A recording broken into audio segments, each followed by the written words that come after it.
నేను మీ Swathi madam trend setting. ఇవి చూసారా, అరుదుగా దొరికేటువంటి ఒక ఫ్రూట్స్ అన్నమాట. సో ఇవి వెలగపండు, మామూలు మనమేమో ఎలక్కాయ అని అంటాం అన్నమాట. సో ఇవి అసలు దొరకవు, ఎందుకంటే ఇయర్లీ వన్స్ మనకి వినాయక చవితి అప్పుడే దొరుకుతాయి అన్నమాట. అందుకని 1 ఇయర్కి ఒకసారి మాత్రమే మనం వీటిని యూస్ చేయగలం. సో ఇవి ఎక్కడ ఉంటాయంటే పొలం గట్ల మీద, లేకపోతే పెద్ద పెద్ద ఫామ్స్లోనూ, లేకపోతే అడవిలోనూ ఉంటాయి తప్ప ఇళ్లల్లో మాత్రం వేసుకోరు అనమాట. సో అలాంటి ఒక ప్రత్యేకమైన పండు వెలగపండు. ఈ వెలగపండు పచ్చడిని మనం చేద్దాం. ఇది కూడా 1 ఇయర్కి ఒకసారి. ఓకే, సో స్టార్ట్ చేద్దాం. వీటిని ఇదిగోండి పగలగొట్టాను, బట్ ఇది పండిపోయిందనమాట. టేస్ట్ పుల్లపుల్లగా, కొంచెం తీయగా, వగరగా ఉంది.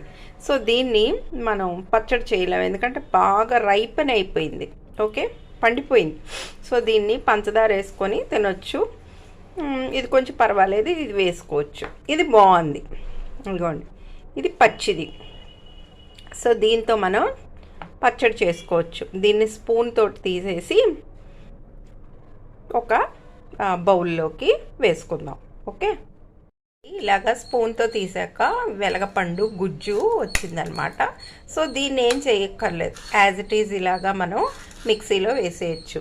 ఇప్పుడు ఎండుమిర్చి ఒక 6 ఎండుమిర్చిని తీసుకొని ఫ్రై చేయాలి. కొంచెం పెరుగు, కొద్దిగా సాల్ట్. ఓకే, ఎండుమిర్చిని మనం వేపేసుకోవాలి. మిర్చిని కొంచెం ఇలాగా ఆయిల్ వేసి ఫ్రై చేసేసుకోవాలి. ఇప్పుడు ఇదిగోండి వేపిన ఎండుమిర్చి, నెక్స్ట్ కొంచెం సాల్ట్ వేసి ముందు క్రష్ చేయాలి. ఓకే, తర్వాత ఇది వేయాలి. నెక్స్ట్ లాస్ట్ పెరుగు వేయాలి. ఓకే, వెలగపండు గుజ్జును వేసేసి పెరుగు కూడా వేసి క్రష్ చేయాలి. మెత్తగా అవసరం లేదు, ఒక 2 మినిట్స్ సరిపోతుంది. పూర్తిగా గ్రైండ్ చేసేసిన తర్వాత మనం నెయ్యి తాలింపు వేసుకుంటే ఈ పచ్చడి చాలా బాగుంటుంది.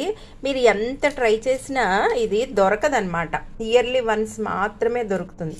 నెయ్యి తాలింపు వేయడం వల్ల మనకి ఏంటంటే టేస్ట్ వస్తుంది, చాలా ఫ్లేవర్ కూడా వస్తుంది. సో మీరు కూడా చేసుకోండి. 1 ఇయర్కి ఒకసారి చేసుకునే పచ్చడి వెలగపండు పచ్చడి. ఓకే, ఎలక్కాయ పచ్చడి. Thank you.